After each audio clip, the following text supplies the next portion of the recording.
Alright, this video is about no longer being attracted to women. This person sent an email and he's talking about basically he's in his 20s and he's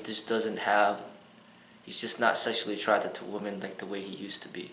So that when he was younger, he was very much attracted to women, but now he just doesn't feel anything. You know what I mean? Like, he gets along with them, they're beautiful, but he just doesn't feel anything. Like, physically, he doesn't feel anything. They touch hands, they hold hands, but he just doesn't feel any type of sexual attraction.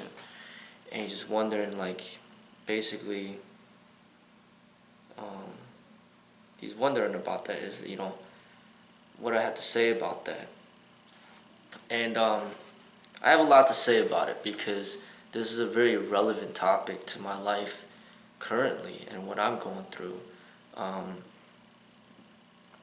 think it could be seen as, it could essentially be seen as a good thing. It's not necessarily a bad thing to not be attracted to women, or just basically not attracted to anybody. You know what I mean? Like you're basically, that sex drive is just not there anymore. And I think that could essentially be a good thing, I think that what's important is that it should come naturally. Like, you shouldn't repress it. Like, you shouldn't pretend like it's not there. If it's there, then go with it. If it's not there, then hey, that's great too. I think that sexual attraction serves to be a great distraction in many of our lives. I think that a lot of the people that have achieved great things in this world, it's not because they were just confined and restricted and limited to just expressing themselves sexually. You know what I mean? Like, if you look at great people that have achieved great things, like even say like Bruce Lee, for example, like, he did so many things with his life and he was able to inspire so many people through his art. But imagine if he just gave all that up and all he did was just have sex with women all day, every day, and this is all he did, and he just dies. I mean, it's like a meaningless existence, when you're overly focused on physical attraction and things like that. Same thing with Tupac. He was into his rap, his music. He wasn't just all about sex and that was it. And I don't know much about Bill Gates, but I can pretty much guarantee you he's not just all about sex. I mean, he pretty much put his energy and his talents towards eventually being the richest person in the world. Or Albert Einstein, putting his energies to being a scientist, not just somebody that just has sex with women, that's it. So, or even, great people like Michael Jordan when he was playing basketball, putting his energy into basketball, not just having sex with women and that's it. I think that sex drive is a natural drive for most men, but there's a natural process where you go through where it eventually starts to fade away.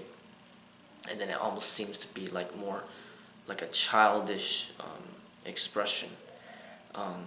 And when that time comes, and it's going to come at different times for different people, you should embrace that and basically see that, hey, now I can start putting my energies into something that's more meaningful.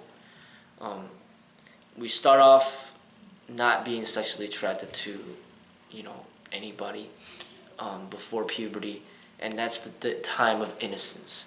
Then we go through puberty, and then now we get attracted towards the opposite of sex, and then now we're considered no longer innocent. But when will be the time that we're basically back to being innocent? That time, as I stated, will come at different times for different people. According to Osho's teachings that I've been reading about the issue or about the subject, I think he was mentioning somewhere around the age of 49 where the energy starts to fade away. But this person is in his 20s and it's already, fading away or already faded away. which I think, um, like I said, is not necessarily a bad thing. It could be seen as a good thing. It could be like basically maturing a lot quicker than the average person, um, gaining more wisdom a lot quicker than the average person. The greatest sages, out there that's inspired the most people, and that some of the best, the greatest world teachers to ever live, people like Jesus and Lao Tzu and Buddha and Osho and people that become world teachers, they essentially, don't have that sex drive towards, you know, they're not really sexually motivated. Their energies are, that passion, that passionate energy, ends up being transformed to compassion, which is basically, um, care and love for the entire humanity. It's not sexually motivated, and that's a pure, innocent expression that very few people will be able to express, because most people are sexually motivated, and if you could get to the point where you naturally don't feel motivated by sex, and then you can start to treat every single human being out there more as a pure expression that's beyond sex, and it's a pure connection heart to heart that's not sexually motivated, and that's a very powerful thing, if you could get to that level. Um, as far as my observations, as far as my own expression of the sex and my sex energies, um, you know, I've always been, since puberty, I've always been a very, very highly sexual person. And basically, when I met my wife right now, she's the one that's, trying to help me contain this energy into something of more of a responsible expression. And I've been with her for, you know, like over 12 years, and 13 years or whatever the case may be. And it's like I've expressed that energy with her for so much, for so long, for those 13 years, that I am starting to come to the point where the energy is, I'm allowing it to fade away rather than holding on to it to as a symbol of youth or as a symbol of meaning. I feel that there's the people out there and the culture and the society that are pretty much manipulating the people to believe that when the sex energy starts to fade away, that there's something wrong with you, that you're no longer young, that you're no longer like somebody that's that there's some type of problem. But I don't think that the same. I think that really they're trying to get you hooked on something to control you, like a drug, like an addiction, like a drug addiction, so they can learn to enslave you through that sex energy.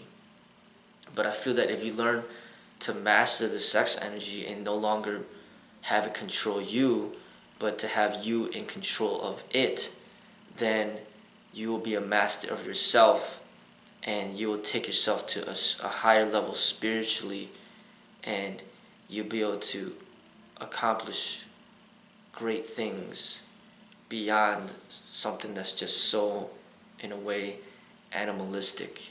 It's just something that's just so basic and unmeaningful. I think that you get to the point where, like, express it, enjoy it, love it while it's there, but when it starts to fade away, to let it go, to not hold on to something, and afraid to let it go. It's like being afraid to grow. I think that for me specifically, I compare it to maybe like food. Like when you know that you have enough to eat, then you don't need to eat anymore. So if you go to a buffet and you can eat whatever you want, they got everything. Like you gotta know when to stop eating, otherwise you get sick.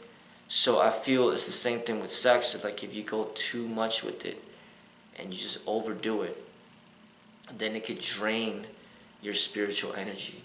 Like you gotta know the right amount that to do or to express in order to keep yourself healthy, like body, mind, and spirit. You gotta know that balance, you know. And another thing that I noticed is that, I mean, statistically, factually, you know, I think they're saying like over 75% of the population is obese or overweight. So if over 3/4 of the society are already not physically in shape and they're not, they don't take care of themselves, then naturally that just makes me more of a non-sexual person because there's just less beauty around. You know what I mean? Especially when you get to a higher level yourself and you constantly take care of yourself and you you always take care of your body, you exercise a lot, you eat healthy, and you do everything that you're supposed to do. As you get older, you know, the people in your age group will start to look less and less attractive. As you remain attractive or become even more attractive, the people in your age group get less and less attractive. So then you end up becoming more and more like less and less sexual because everybody around you is just not attractive to you. So basically your standards end up being put to a much higher level. And then what ends up happening is you might even be in your 40s, but you're in still such great shape that you almost look like you're 20. But then the people that are 40 like you, they're completely just out of it. They're almost near death because they don't take care of themselves. So you're not even attracted to them at all. And then who do you get attracted to? Like people that are half your age, like 20s.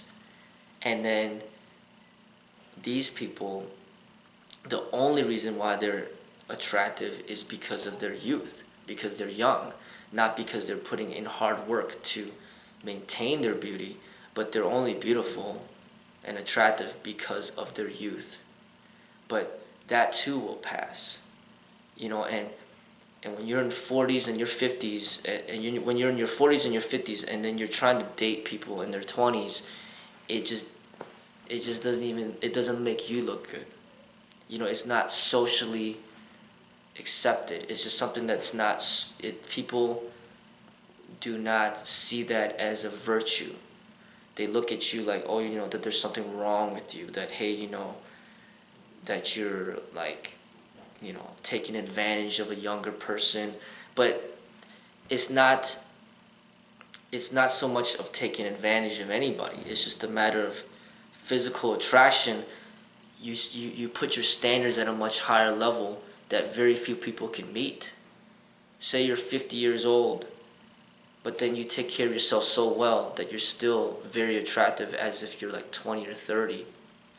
And then everybody that's your age, 50, they're about to die or they already did die or they're just overweight, they're just completely out of shape. Of course you're not sexually attracted to any of them. And then the only reason you're attracted to people half your age in their 20s is because they're just young, and because they're young, then they look better. And because of the social stigma or like how people, oh my God, you know, this person's dating somebody half their age, it's just, it gives more purpose and more more reason to let go of that energy because of this way society has manipulated people to think. You know, there's absolutely nothing wrong with being attracted to beauty. But what I'm basically saying is that there's so little beauty in this world that is the reason why we lose our sexual attraction. Because we're surrounded by ugliness, you know? And that's just being truthful. Because optimum beauty means optimum health. And if you're overweight, obese, completely out of shape, and you don't exercise, which is pretty much over 3/4 of the population, you're talking about 3/4 of the population is already representing ugliness. And there's only 1/4 left, and that 1/4 left is not necessarily beautiful either, because you're talking about other features that have nothing to do with, you know, exercise and health and nutrition. You're just talking about the way a person's eyes looks, their hair, or their style of dress, or their height, or their race. I mean, it's just the reason why we are less sexually attractive is because there is less beauty. Very few. There is a very shortage of beauty in this world. But yes, if you go online and you watch porn videos and you watch movies, yeah, you're gonna find beauty, because that's only captured in a specific moment in time. And then you're also bringing in beauty from people from all over the world at various different times throughout history. Of course you're going to find beauty, because you're talking about a porn video that was maybe produced like 50 years ago with a woman that was in her 20s, and then you're masturbating to that video that was produced 50 years ago with a woman that was 20 years old. Of course you're going to find beauty in a video, because a video is not real. A video is just it's a captured image of something that's fake. So you see someone like Pamela Anderson, you could watch a video with her, start masturbating to that video because she's so beautiful in the video, but if you look at her now, it's a completely different story.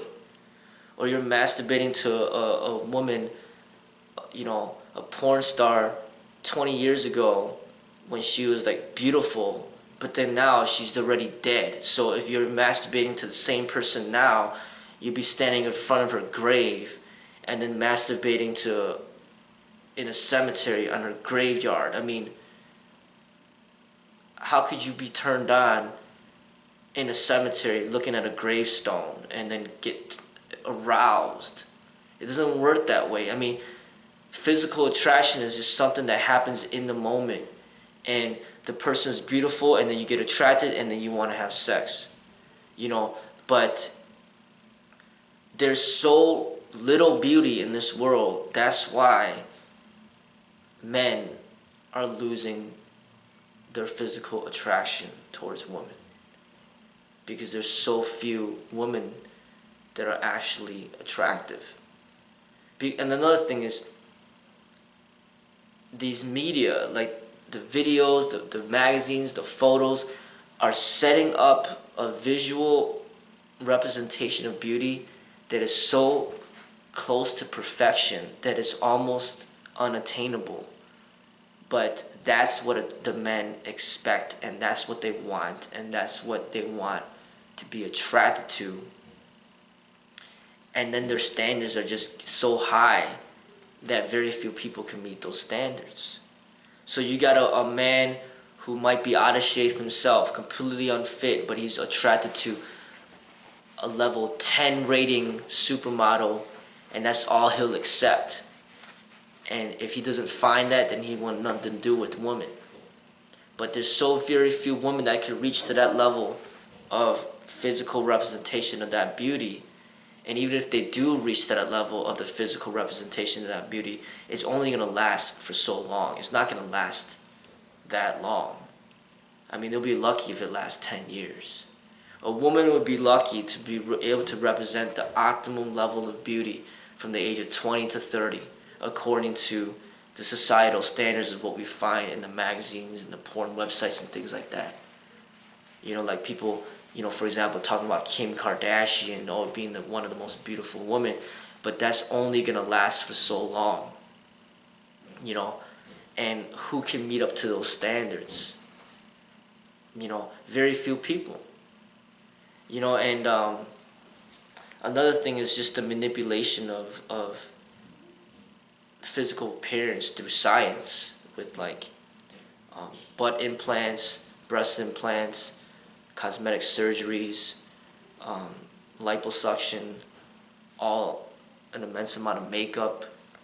Like, basically, there's a lot of women out there that can look beautiful in pictures and they can look beautiful in videos. But when you see them in real life, it's a completely different story. You know, it's like night and day. And then you are aroused to the picture, but then when you meet the person directly, you're no longer aroused. You know, because it's like you're being attracted to something that's not even real. That's pretty much what's going on. It's like they even draw cartoon figures to get men attracted. And these are just cartoon figures. They're not even real people. And then it gets the men aroused. And then they're attracted to a cartoon figure. And then when they see the real person, they're not attracted. Because visually, we are so used to the perfect figure in a woman. And to represent that perfect figure in real life is an extremely difficult task to ask out of any woman. You're pretty much asking for something that's impossible. You know, and it might only last for just a few months, a few years, but it's gonna fade away. So when you get so stuck on physical beauty, there's no truth to that. There's nothing genuine about that. That's not, you see the limitations of it and you see that there's something wrong with this. You know, when you're basing your relations to another human just based on physical appearance alone and that's it, you can start to step back and see that there's something seriously wrong with this. You know, so if you could get to the point where you naturally let go of that sex energy, you let it fade away, now you can start just treating people on a genuine level. You're not looking at their physicalness, but you're connecting to their heart. And when you connect to their heart, that's eternal, because that doesn't change. You know, and that's where the real relationships are built upon, the heart-to-heart connection. That's beyond the physical. You know, and very few people could get to that level of expression to another human being. Most of everybody is just confined to the physical. Like, a man will marry a woman or date a woman when she's looking top notch. A few years later, gain a little too much weight, throw her aside, get the next woman. That woman represents beauty for another few months, few years. She gets old and wrinkly, throw her aside, next woman. And that's pretty much what's going on. And that is not a real connection with anybody. You know, and the longer you live, you'll see people that used to look very beautiful, but then now you see how they look now, you're like, whoa. You know, and you see how beauty changes. You know, and like a lot of these people we never even met directly. And then we are influenced by these people. And we pretty much, their life, you know, our lives are affected by these people. So, you know, another example is like somebody like Bruce Lee, passed away over 50 years ago. I wasn't even born when he was alive. But now, you know, he died in, I think, like 1970s, and then now it's 2016, and then I could watch a movie from Bruce Lee. I could read his books, and I could look at his pictures. I got his posters up, and it shows him when he was 32 years old. But now he's not even here. He's dead. You know, he's buried in a grave. But then I'm still bringing up the past and being influenced by the past and bringing the past to the present. But that's not real, because he's not breathing. He's not living. If he was breathing and if he was living, he would not be looking like how he looks in that poster. He'd look completely different. Just like what we see with Muhammad Ali.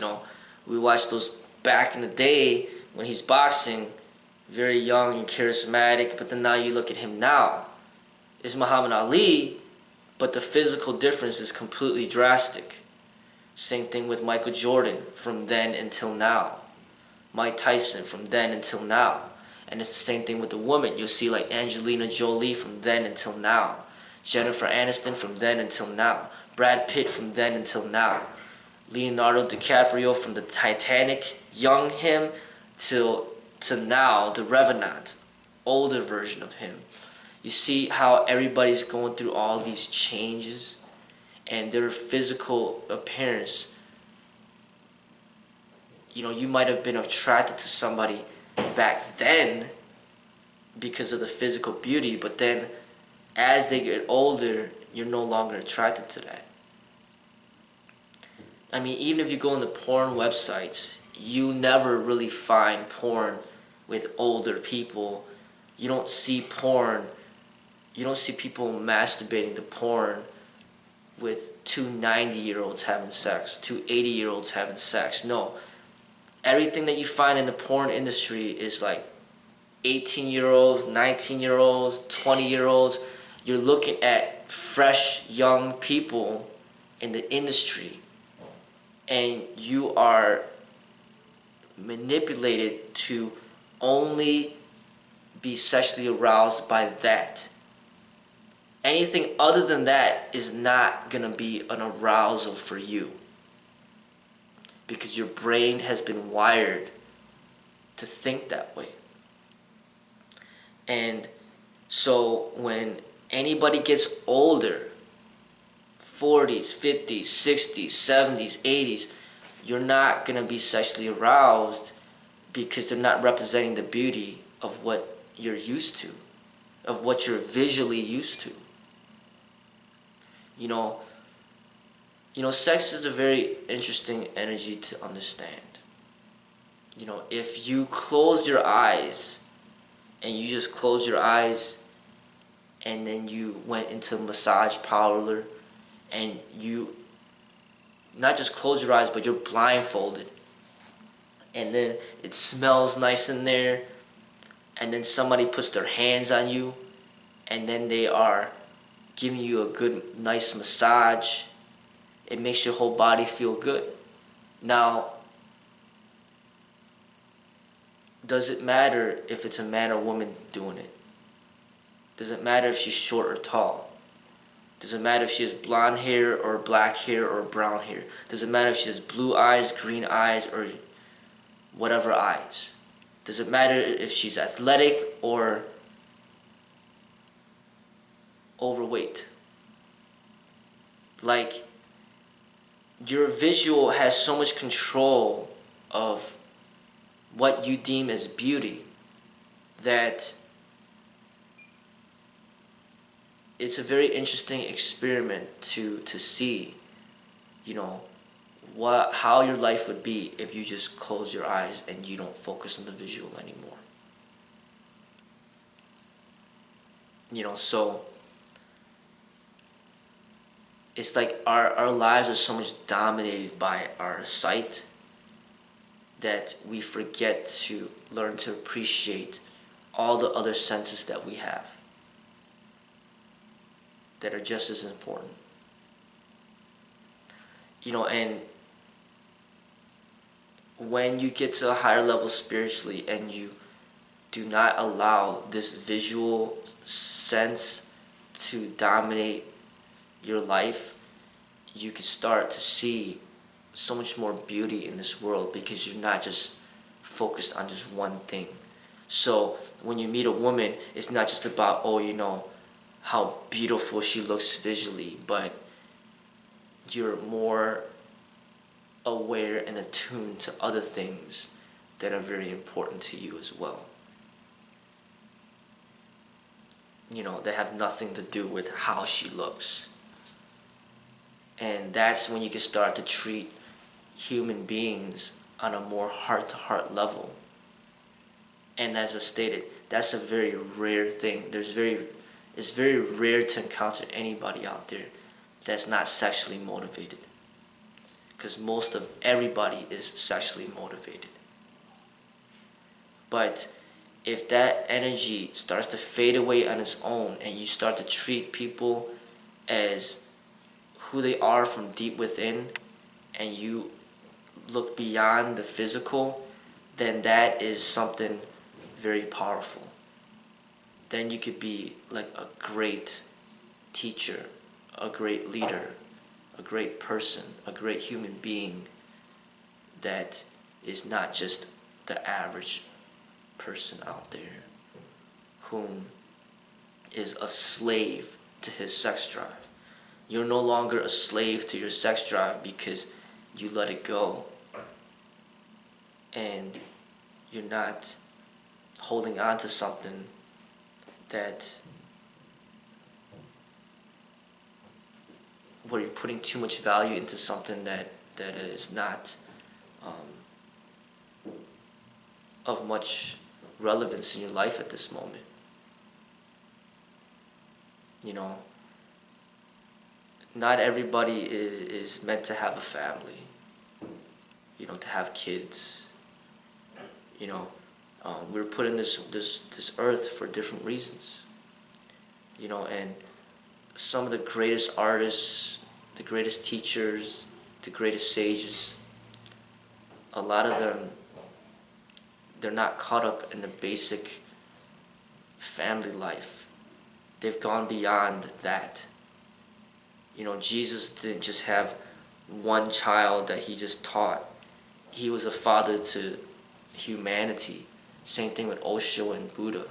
Buddha had a child, he had a son, but he left his family to be a teacher for the whole world, not just to confine himself to just his household. You know, and Bruce Lee's influence, for example, goes beyond just Brandon and Shannon Lee. I mean, it reached out to people like me and people, you know, many other people all over the world.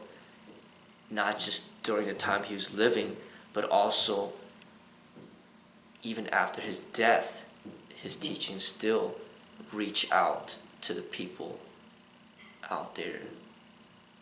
So I think something that's very important is for us not to hold ourselves back from succeeding in life by being confined to this sex energy. We need to go beyond that. We need to be able to see the pointlessness of just treating people based on the physical and then nothing more.